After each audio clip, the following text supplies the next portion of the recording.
It's always nice when you can agree with the main character and their preference. Yes, it's all about the thighs.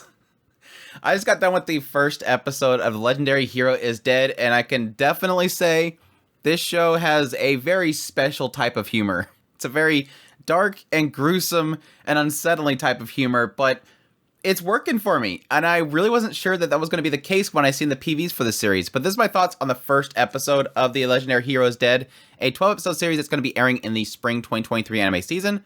So let's jump right into it. The Legendary Hero is Dead opens up with the legendary hero, Sion, taking down the bad guys and sealing away the gate to hell. Everybody celebrate, the world is at peace, and then 3 years later, that door has opened up again. And as the legendary hero himself is heading back towards it, taking out all the devils upon his path, he eventually arrives at this one small village where we meet our main character, Toka. And Toka has one major goal in his life. It's to raise beautiful crops that take the shape of the thing that he loves most, which is thighs. And he has this thing about himself that whenever he produces the best tulip that is the shape of a thigh, he has to put a stocking on it. He's got to create that absolute zone. The guy knows where it's at. The guy, like I said, he's got good taste. But yes, this obviously bugs his childhood friend Yuna, who believes that he's just a sicko and that nobody else would think of doing something perverted like that. And sure enough, a bunch of villagers nearby are hiding theirs that they've put socks on. But yes, Yuna believes that he's just wasting his time away. The hero, he's doing great things. The devils are out there and they're taking over the world, and the hero is doing productive stuff while he is just a pervert that's wasting away his life. But Toka's fine with this. You know, look, as long as my crops are fine and they're protected, and as long as Yuna's protected, he's fine. Yes, Yuna is in his plans for the future, and Yuna has a perfect body in his opinion, so he wants to make sure to protect her. Well, yes, the devils come to attack this town, and as Toka is trying to distract the devil towards him away from Yuna, because again, he wants to protect Yuna, his childhood friend that's perfect.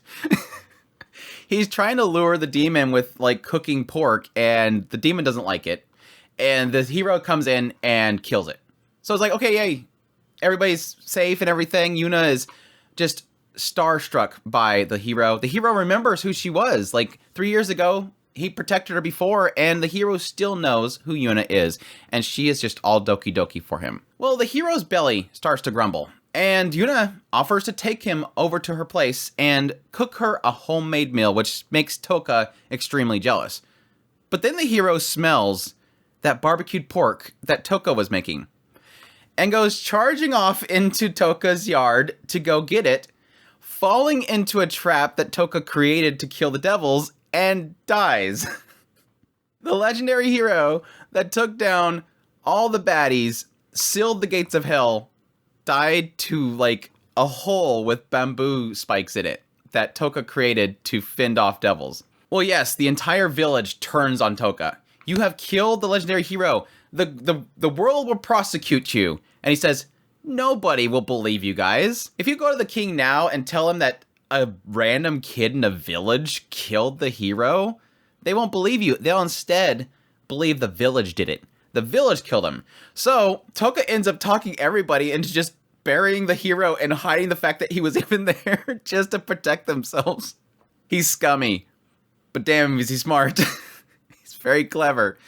And this doesn't even bother Toka because he hated the hero because, again, he was taking away his childhood friend. Well, the next morning, as Toka wakes up and he's like, man, I feel kind of refreshed. I think it's all about getting rid of that hero. He looks in the mirror and finds his face is the face of the legendary hero. He rushes off to Yuna's place and thinks it's a dream. And sure enough, she says, hey, the legendary hero, what are you doing here? And he obviously uses this to his advantage to get his childhood friend to dress up in this really skimpy outfit with, yes, absolute zone going on. And then she finally figures it out. He stinks. There's something amiss. And he says, no, look, I'm Toka. And she tries to force him to say something that only Toka would know. And he starts rambling on about how she wanted to be this. She called herself this magical girl when she wanted to be a mage. And she beats the crap out of him. But yes, they end up finding out why he's in the body of the hero. As there's somebody cackling nearby that is trying not to fall in his trap. This necromancer that was a part of the hero's party transferred his soul into the body of the hero. and then she nearly fell inside of his pit trying to see his reaction the next morning. Toka's traps are literally going to kill everybody. But yes, apparently this girl, Henri, is a part of the heroes party, but nobody ever acknowledged her because she's actually a necromancer, which is taboo. But a long time ago, the hero gave Henri a task, that if ever he was facing death, she would take somebody else's soul and place it into his body so that his body can continue to fight against the devils, because he is the hero. And so yes, being that Toka killed the legendary hero, obviously he's powerful. And he's like, no, I'm not powerful, it was an accident, he just fell in my trap. Oh, this show's so weird. But yes, he doesn't really have much of a choice because she's taken his body hostage, and that if he doesn't end up becoming the hero and take the place of Sion, she will destroy the casket and it will end him. So he's forced to have to become a hero. Yuna joins along. She's excited about going on an adventure, and they start traveling together. They go to a town where he uses his charisma that is higher than that of a hero, which I'm not sure exactly what that is, but I'm assuming because he was able to manipulate the villagers about the hero, I'm sure he's able to manipulate other people. Eventually, everybody realizes that he's a fake because he stinks and he doesn't fight well. Everybody starts to want to burn him at the stake. And then one of the other hero party members, Kyle, shows up and pretty much talks everybody down, and Yuna signs him up for a job to killing demons. So it's kind of where we wrap it up, and they sort of get into the fact that Toka's mana capacity sucks. Henri assumed that because Toka killed the hero, that he had a large mana capacity, because he needs both mana to sustain his body, this body from decaying, and feel his sword, and he doesn't have enough to keep his body from decaying, so he's kind of in a crappy position. So Kyle ends up suggesting, well, let me take the hero's body, I'll save the world, and Henri doesn't want that. Kyle suggests it's because of something that happened 3 years ago, but Henri shuts him down and says, no, it's just the fact that somebody that has never bested the hero shouldn't become the new hero, and Toka technically bested him, so yeah, that's, the legendary hero is dead. What a can of worms.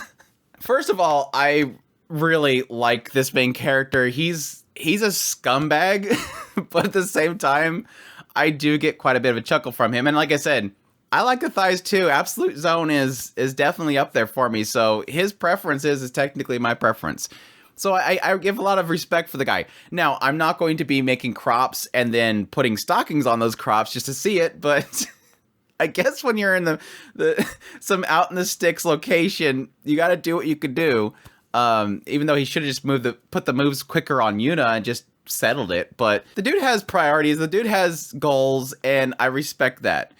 Yuna's crazy, very loud, very overbearing, which is a lot of fun as well. She kind of reminds me of Lucy, but it's not really Lucy. She obviously looks a lot like Lucy from Fairy Tail. And Henri is just a dork, just clueless and just falls into situations just almost innocently. So it's got a really great cast so far, and like I said, the premise so far set up is pretty funny. The idea of he's supposed to be the hero, but he just has an utter lack of it. And I think already what they're sort of establishing with this first episode, I think that it's going to be one of those cases where Toka is going to have to figure out how to be the hero. He doesn't have the aptitude to be a hero. He doesn't have the mana to be the hero. He can't utilize his body at all. It's like one of those things like his soul was transferred into his body to save the world because the body is special and it's able to wield this sword.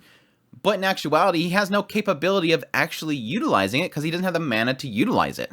So it's probably going to turn one of those cases where, as we've already established, he knows how to talk himself out of situations. He's got the charisma, he's got the wits and the scheming capability of talking his way through situations.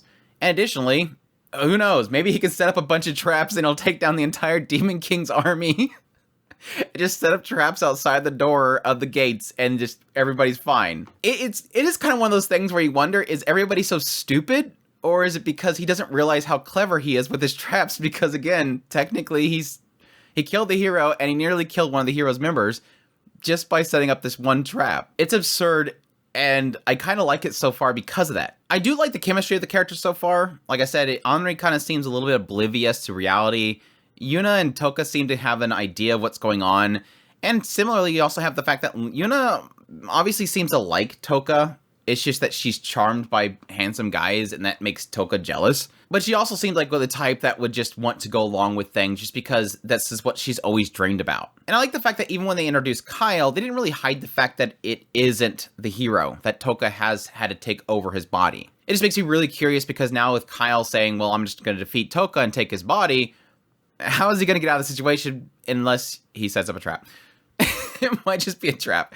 I would get a massive kick out of it. This entire series turns into basically Toka either having to directly or indirectly kill every single member of the hero's party by the end of it, whether it be he actually does it because he doesn't realize his power, or he sets up a trap for something else and then somebody ends up dying. If Kyle is dead by the end of the next episode, I'm going to lose it. I'm absolutely going to lose it. And he'll have to end up explaining it off. I absolutely get a huge kick out of Toka and his ability to really talk through situations. The way he manipulated the entire village was priceless.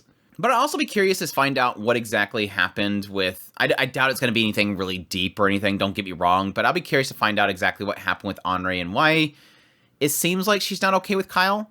It seems to imply this idea that something happened 3 years prior. What happened 3 years prior that we do know of is that they sealed the gates. Possibly that maybe everybody abandoned the hero at that last moment and the hero still pulled it off, and maybe that's what Henri believes, or at least what Kyle believes that Henri is upset about. Did the rest of the party abandon the hero? Because currently the hero's walking around alone. Why is the hero traveling alone and defeating the demons? Is it because their party separated 3 years ago and then the doors open and possibly they haven't been reunited yet?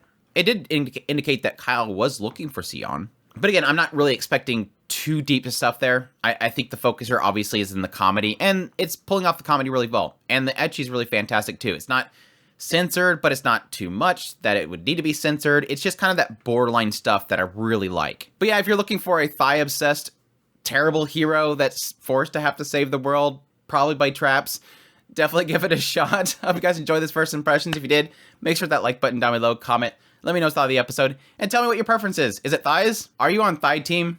Let me know. Additionally, if you're new to the channel, make sure that subscribe button so you got my content. I do news reviews, first impressions, top list. If it's anime, it's pretty much here. Additionally, if you'd like to support the channel more, I have a Patreon link, a tips link, super thanks, and a membership button down below. I greatly appreciate that it supports the channel. And thanks to all those that have just recently become a member. It means so much to me. And all the new Patreon supporters, you guys are fantastic. And y'all take care.